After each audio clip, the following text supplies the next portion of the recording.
Hello students. मैं Rakesh sir आप लोगों को आपके अपने यूट्यूब चैनल पर स्वागत करता हूं। आज के वीडियो सेशन में हम लोग सीईटी बीएड एग्जामिनेशन 2020 यानी बिहार के बीएड एंट्रेंस जो एग्ज़ाम आज हुए हैं उसके क्वेश्चन बुकलेट सीरीज डी का आंसर की लेकर के उपस्थित हुआ हूं। इसमें मैंने ये कोशिश की है कि मैक्सिमम से मैक्सिमम क्वेश्चंस आपके सही हों, और जब तक बोर्ड का आंसर की नहीं हो आ जाता है तब तक 100% परफेक्ट नहीं कर सकते हैं। लेकिन हम अपनी कोशिश ये रखे हैं कि हमारे 100% आंसर आपको सही मिल जाए। ठीक है, तो हमने जो आंसर दिए हैं वो एग्जैक्टली करेक्ट ही हैं। और आप लोगों जिन्होंने एग्ज़ाम दिया है आज, वो कृपया अपना आंसर की चेक कर सकते हैं। और डेफिनेटली आप ये मान के चलो कि हमने जो आंसर दिया है वो सही ही होगा। चलिए, अब बिना देर किए हुए आज के इंट्रेंस एग्ज़ाम यानी बीएड इंट्रेंस एग्ज़ाम का आंसर की मैं बताने जा रहा हूँ। जो सेट डी था, जो क्वेश्चन बुकलेट सीरीज डी है, उसका आंसर आप लोगों के सामने मैं लेकर के आया हूँ। इसलिए कृपया वीडियो को अंत तक देखिए। और यदि वीडियो आपको अच्छी लगे, हेल्पफुल लगे, तो कृपया हमारे चैनल को सब्सक्राइब ज़रूर कर लें और बेल आइकन को भी प्रेस कर लें, ताकि हमारे नए वीडियो का नोटिफिकेशन सबसे पहले आप तक पहुंचे। तो चलिए, बिना देर किए हुए आज के आंसर की सेशन को स्टार्ट करते हैं। तो जैसा कि आप यहाँ पर देख रहे होंगे कि जो पहला क्वेश्चन सेशन था वो आपका जनरल इंग्लिश कॉम्प्रिहेंशन का था। इसमें क्वेश्चन नंबर फर्स्ट है कि the teacher was happy with the students. इसमें कह रहा था find the opposite words in the meaning in given items. तो जो हैप्पी है उसका अपोजिट सैड होगा, यानी 1 का ए होगा। 2 की अगर मैं बात करूं, द सोल्जर वाज काइंड, तो इसका अपोजिट वर्ड आपका सी होगा, दैट इज क्रूएल, यानी 2 का सी होगा। 3 की अगर मैं बात करूं, animal that can live on land and water, इसको हम लोग एम्फीबियस कहते हैं, एम्बीबीएस कहते हैं, यानी कि 3 का सी होगा। इसी तरह से 4 का custom of having many wives, that is polygamy, 4 का ए होगा। 5 का आपका answer a thing which easily catches fire, that is inflammable, जिसको 5 का बी आप कह सकते हैं कि 5 का बी आंसर होगा। 6 की अगर मैं बात करूं, एन अनमैरिड मैन, तो इसको बैचलर कहा जाता है, यानी ए, 6 का A. Animals that feed on grass, that is graminivorous कहते हैं, दैट इज 7 का डी होगा। इसके बाद आपका each of the following items is followed by alternatives meaning of which one only one is correct. तो आपको ये चूज द करेक्ट वर्ड आपको फाइंड करने हैं कि वी 8 का आपको we must give up our bad habits, तो गिव अप का जो सिमिलर वर्ड है दैट इज लीव है, तो 8 का बी होगा। 9 का आपका आयरन मैन का पूछा गया था, तो 9 का बी होगा, बिफोर बॉय। 10 की अगर मैं बात करूं, तो the boy was knock down by A truck, तो इसका आपका 10 का सी होगा, दैट इज क्रश डाउन। तो इस तरह से आपने 10 क्वेश्चन को देखे। इसी तरह से अगर मैं नेक्स्ट क्वेश्चन की बात करूं, तो जो अगला क्वेश्चन होगा next 11th number question, to read between the lines, 11 का सी होगा, यानी to understand the hidden meanings of the writer. 12 का one should not make relevant mark, that is 12 का सी होगा, not being to the point. 13 का आपका work hard lest you should fail होगा, यानी 13 का बी होगा। 14th का भी बी होगा। 15th का आपका सी होगा। इसके बाद अगर मैं हिंदी सेक्शन की बात करूं, तो जो हिंदी सेक्शन के क्वेश्चंस हैं उसमें आपको, अगर मैं हिंदी सेक्शन की बात करूं, तो हिंदी सेक्शन में आपको क्वेश्चन नंबर 16 है कि दारा का अर्थ क्या है। तो दारा का अर्थ पत्नी होता है, यानी 16 का सी होगा। 17 का भी सी होगा। 18 का भी सी होगा। 19 का डी होगा। 20 का सी होगा। इसी तरह से 20 के बाद अगर हम अगले क्वेश्चन की ओर बढ़ें, तो 21 का आपका आंसर होगा बी। 22 का डी होगा। 23 का बी होगा। 24 का सी होगा। 25 का ए होगा। और इसके बाद आपका 26 नंबर आंसर होगा बी, पराजय। 27 का ए होगा। 28 का ए होगा। 29 का ए होगा। 30 का बी डी होगा आपका।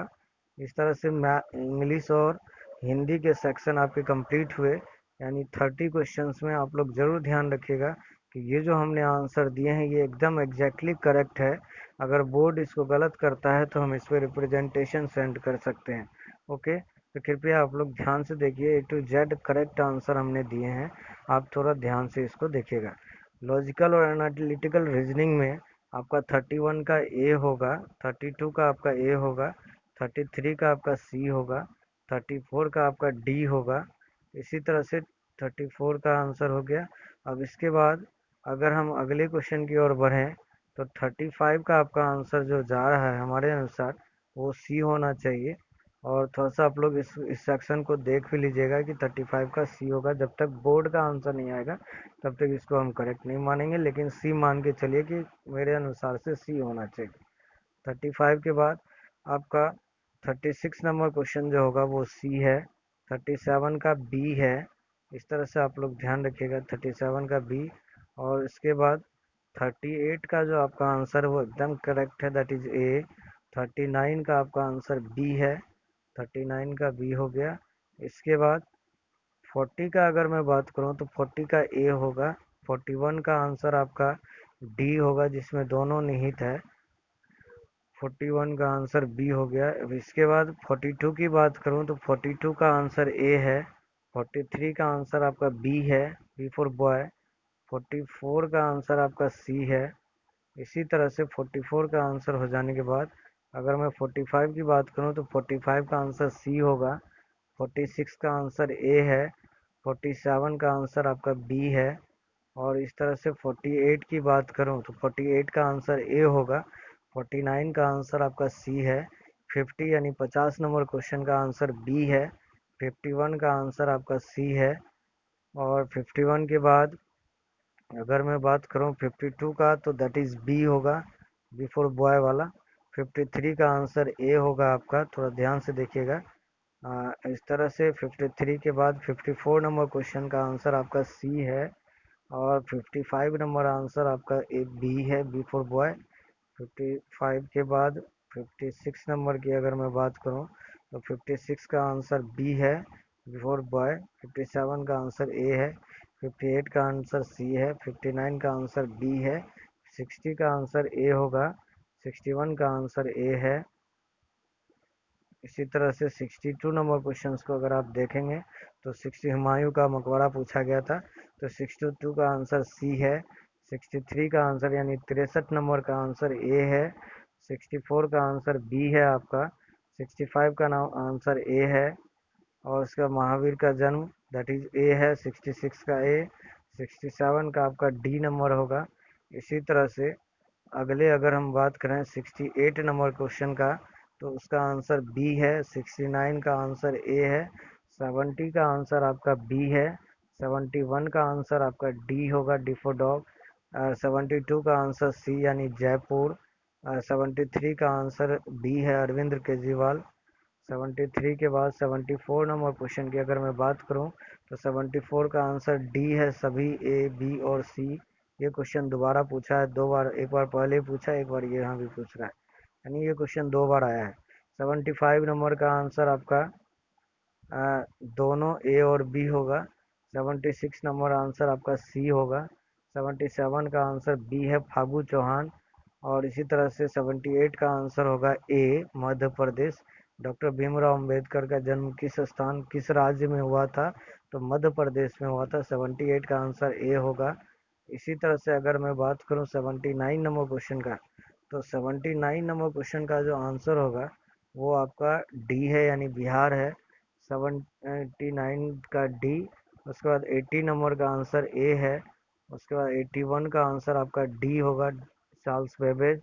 82 का आंसर टका है यानी बी। 83 का आंसर आपका बी है, मस्तिष्क। 84 का आंसर हो जाएगा सभी। देखिए यही सेम क्वेश्चन है जो प्रीवियस 74 या 5 पे पूछा था, पृथ्वी का भाग क्या है, तो सभी ए बी और सी होगा। 84 के बाद 84 के बाद अगर मैं बात करूं तो 85 नंबर क्वेश्चन जो होगा, 85 नंबर क्वेश्चन का आंसर आपका ए होगा। 86 नंबर का आंसर सी एफ सी है, यानी कि सी। 87 का आंसर आपका इंडोनेशिया यानी बी। 88 का आंसर आपका ए है, अरब सागर। पश्चिम में कौन सा समुद्र स्थित है, तो अरब सागर है। 89 का आंसर आपका ए है, राजनाथ सिंह। और 90 का आंसर जो आरटीआई एक्ट 2009 है वो पूरे देश में 2010 से लागू हुआ है, यानी आंसर आपका बी होगा। इसी तरह से 90 क्वेश्चंस के बाद 91 की अगर मैं बात करूं, तो 91 का आंसर होगा पंडित दीनदयाल उपाध्याय जो थे, ये जनसंघ के दल के नेता थे। जनसंघ जनसंघ से संबंधित थे। 91 का बी होगा। 92 का अग्नि की उड़ान एपीजे अब्दुल कलाम के द्वारा लिखा गया है, यानी ए होगा 92 का ए। 93 का होगा कि राष्ट्रपति शासन लागू करने से संबंधित कौन सा अनुच्छेद है, तो 356 है। 93 का बी होगा। 94 का आपका बी है, रामनाथ कोविंद। और 95 का है कौन सा उपकरण भूकंप मापन करता है, तो दैट इज सिस्मोग्राफ, यानी 95 का ए होगा। तो बच्चे, ये आज हमने आप लोगों को जो आज का बीएड का एग्ज़ाम हुआ है उसमें टीचिंग एबिलिटी को छोड़ करके जो 95 क्वेश्चंस थे उसका सटीक आंसर आपको दिया है।